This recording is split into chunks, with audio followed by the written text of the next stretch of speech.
আমি কোহিনুর বেগম, বয়স ৬৯। আমার স্বামী দীর্ঘ ২৭ বছর আমার খোঁজ খবর নেন না।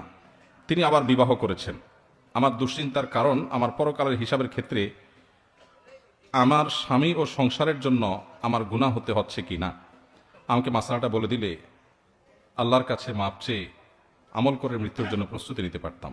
আহা, কত প্যাথেটিক প্রশ্ন, চিন্তা করেন। আমাদের এই দেশে আলহামদুলিল্লাহ এমন এমন দিনদার বোন আছেন, এমন এমন কোরআন এবং সুন্নাহর উপরে আমল করার জন্য পাগল পরা আল্লাহর বান্দিরা আছেন, আল্লাহর বান্দারা আছেন, সংখ্যা খুব কম। তাদের দেখে প্রেরণা হয়, উৎসাহ হয় যে আল্লাহ তাআলার ভয় তাদের অন্তরে কত বেশি, চিন্তা করেন। এই ভদ্রমহিলার বর্ণনা অনুযায়ী তার স্বামী তার খোঁজ খবর নেন না। কত বছর? ২৭ বছর। ২৭ বছর যে স্বামী ভরণ পোষণ দেয় না, খোঁজ খবর নেয় না, জুলুম করছে, আবার আরেকটা বিয়ে করে সেখানে তাকে নিয়ে ব্যস্ত। এখানে তার প্রথম স্ত্রীর প্রতি সে জুলুম করছে না, করছে না? করছে। এরপরও তিনি চিন্তা করছেন যে তিনি জুলুম করছেন, তিনি আল্লাহর কাছে জবাবদিহি করবেন। আমি তো স্বামীর খেদমত করার, সেবা করার, স্বামীর হক আদায় করার সুযোগই পাচ্ছি না, কারণ তিনি কাছেই আসছেন না, যোগাযোগই করছেন না। তো আল্লাহর কাছে আমার কোনো দায় আছে কিনা?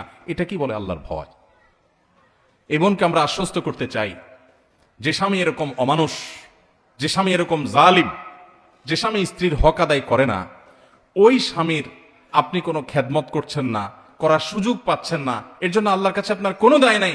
কারণ আল্লাহ তাআলা বলেছেন কোরআনে, লা ইউকাল্লিফুল্লাহু নাফসান ইল্লা উসআহা।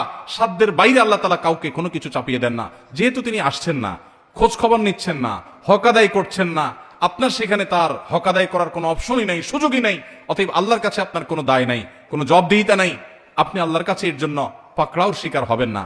তবে আপনার অন্তরে আল্লাহর যে ভয় আছে, এটা আপনার অ্যাসেট, এটা আপনার মূল্যবান সম্পদ, এটা আপনাকে ধারণ করতে হবে।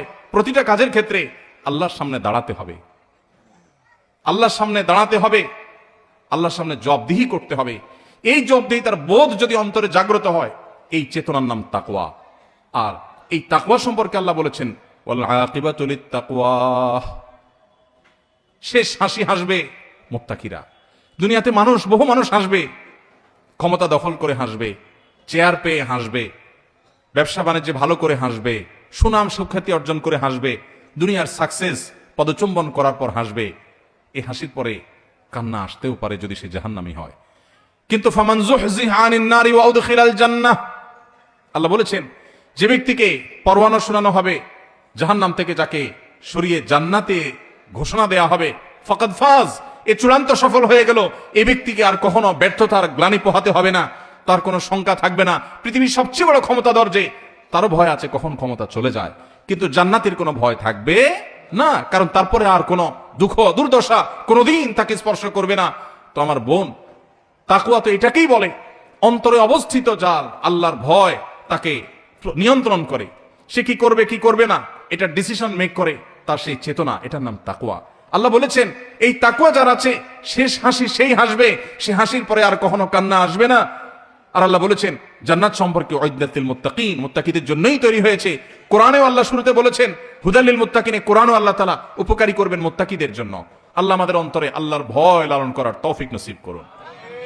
এই বোনের সেই জালেম স্বামীকে আল্লাহ তাআলা হেদায়েত দান করুন। অনেক অমানুষ স্বামী আছে এরকম, এক বিয়ে করে বউয়ের ভরণ পোষণ দেওয়ার খোঁজ খবর নাই, আরেক বিয়ে করছে, তার জন্য এই দ্বিতীয় বিয়ে করাটা হারাম।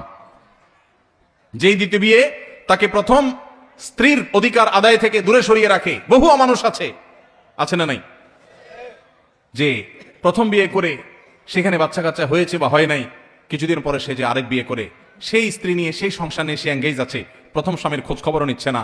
আল্লাহ সুবহানাহু ওয়া তাআলা পরিষ্কার ভাবে কোরআন নির্দেশ করেছেন, ওয়াশিরুহুন্না বিল মারুফ, তোমরা তোমাদের স্ত্রীদের সাথে বসবাস করবে সুন্দরভাবে, যথাযথভাবে, উত্তম রূপে। অমানুষের মতো খোঁজ খবর নিলে না, ভরণ পোষণ দিলে না, আবার তাদেরকে তোমরা তালাকও দিলে না। যদি তালাক দাও, সে অন্যত্র বিয়ে বসতে পারে, অবশ্য কোনো যৌক্তিক কারণ ছাড়া তালাক দিলে সেটা আরেকটা গুনাহের কারণ হবে। আল্লাহ তাআলা আমাদের সবাইকে পরস্পরের হক আদায় করার গুরুত্ব বুঝার তৌফিক নসিব করুন।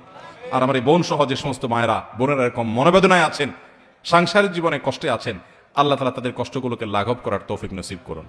এই বোনগুলো কখনো যদি আমাদের কাছে আসে, অনেক সময় অফিসে আসে, বলেন ভাই অনেক দুঃখ, স্বামীটা অমানুষ, অমুক অমানুষ, তমুক অমানুষ। আমি বোঝানোর চেষ্টা করি, ফেরাউনের স্ত্রী আসিয়ার চাইতে বেশি আপনি মাজলুমা না। আপনি যত কষ্টই করেন না কেন, ফেরাউনের স্ত্রীকে, আসিয়াকে ফেরাউন নিজে হাতে তিলে তিলে হত্যা করেছে। আপনার স্বামী আপনাকে অত কষ্ট দেয়নি, তিলে তিলে আপনাকে খুন করতে যায়নি। সে হয়তো আপনার হক আদায় করেনি, সে হয়তো আপনাকে কেয়ার করেনি। জান্নাত কিসের বিনিময়ে পাবেন? এই সমস্ত স্যাক্রিফাইসের বিনিময়ই তো। ঈমান আমল ঠিক রেখেছেন, এসব কষ্ট সহ্য করেছেন আল্লাহর জন্য, নিজে অন্যায় অপরাধ করেন নাই, বাস এর বিনিময়ে জান্নাত পাবেন। আর যদি মনে করেন স্বামী বেটা বেশি 2 নম্বরই করেছে, যাই আজকেই উকিলের সাথে কথা বলে মিথ্যা যৌতুকের মামলা দিয়ে তারে 14 গোষ্ঠীর হয়রানি করব, সব হবে না গুনাহ হবে? এ কামও অনেক মহিলারা করে। আল্লাহ তাআলা আমাদেরকে অন্যের অধিকার নষ্ট করার আগে 10 বার যেন আল্লাহর ভয় অন্তরে আমরা জাগ্রত করতে পারি, সেই তৌফিক দান করুন।